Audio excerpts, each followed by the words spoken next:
Well, folks, the Vancouver Canucks have themselves a game later today.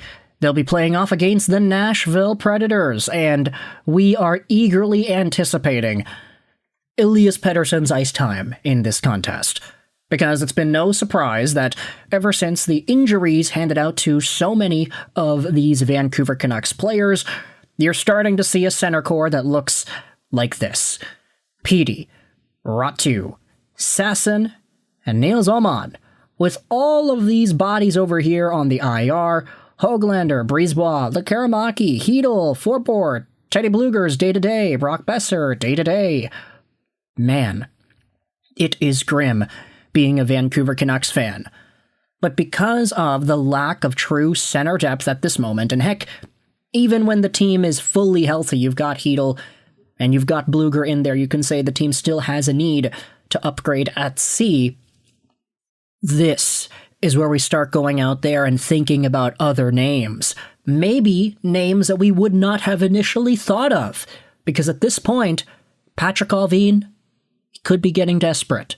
It wouldn't be surprising. The season's already in full swing and the team's gotten a bunch of injuries, so desperation comes with the territory when your team is crumbling apart with this many injuries like the Vancouver Canucks are. Which is why Frank Seravalli on Frankly Hockey yesterday went out there and spoke about a bunch of guys the Vancouver Canucks could potentially target. And I don't think any of these names are good, but we're going to talk about them here. You've got Alex Wennberg out of San Jose. You could bring Adam Gaudette back. Ryan Poehling. If you want to wait, we could be talking about Jean-Gabriel Pageau. Kevin Hayes could be a guy. And, one of the top replies says, as a Sharks fan, none of those players will actually make your team cup contenders. Vancouver should actually just suck and get a 2C, but hey, if they want to give us Willander, I'll do it. So, that's a great way to think about the Vancouver Canucks, right? Oh boy, let's dive into each of these centers and talk about what they could bring this team. Starting out with Alex Wennberg. 31 years old, 6'1", 190, left-handed guy. Signed on till the end of this season making $5 million a year. Holy goodness gracious, he's making a lot of money. $4.9 million a year with the Columbus Blue Jackets back in the day. He was a very good Blue Jacket, I would say. 59 points in 80 games back in that time frame. But as his career has continued, Wennberg bounced around to a bunch of other teams. He was on Florida, he was on Seattle, he was on New York, and now he's in San Jose, where he's got 3 points in 6 games so far for a winless Sharks squad that is losing all their mojo and losing all of their dubs. Wennberg is decently skilled. Would he be a bona fide second-line center? I'd probably say not. Like, you're thinking a really, really good third-line center, if not a bottom-line second center. But, hey, Alex Wennberg is probably better than Nils Åman, isn't he?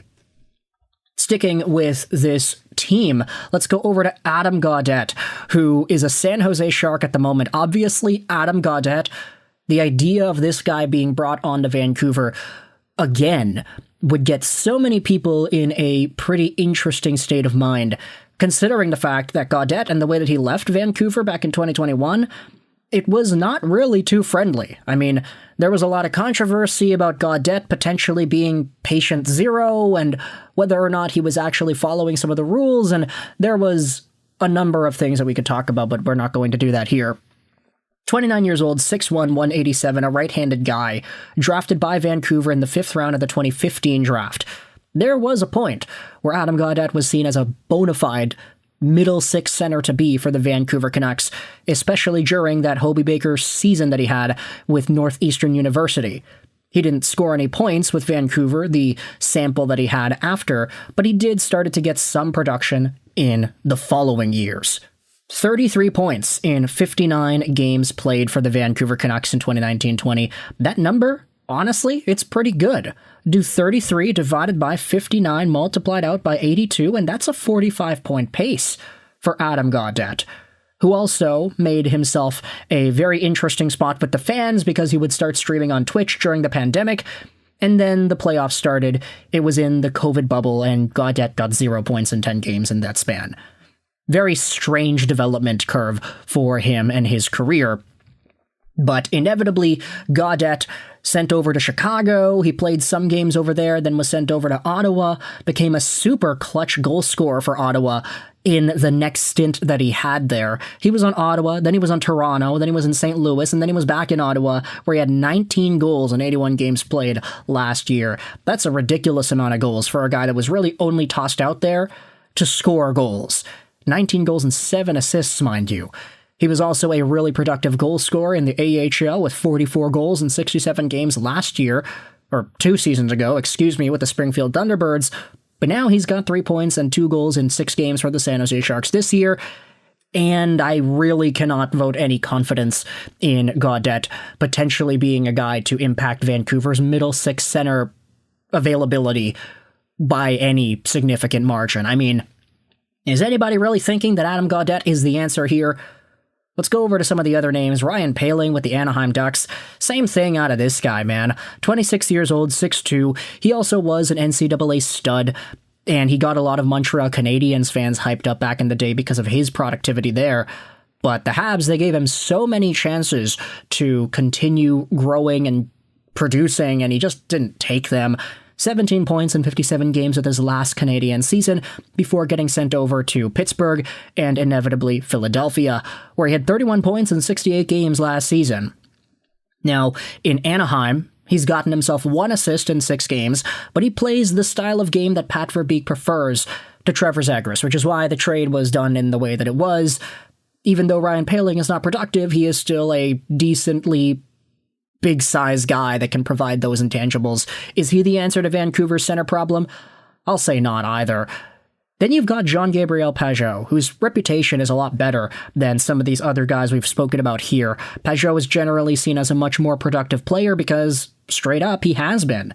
Consistent 40-point guy with the Senators and the Islanders the past however many years. And this season, he's got half a point a game in 25-26. Jean-Gabriel Pageau is on a deal that expires at the end of this season, and he's making $5 million per season, so this guy really is on a good contract for a legit middle six caliber guy. I think you're probably looking at Pageau in the same way that you're looking at Wennberg, although I would argue that Pageau is just a little bit more consistent and a tad better.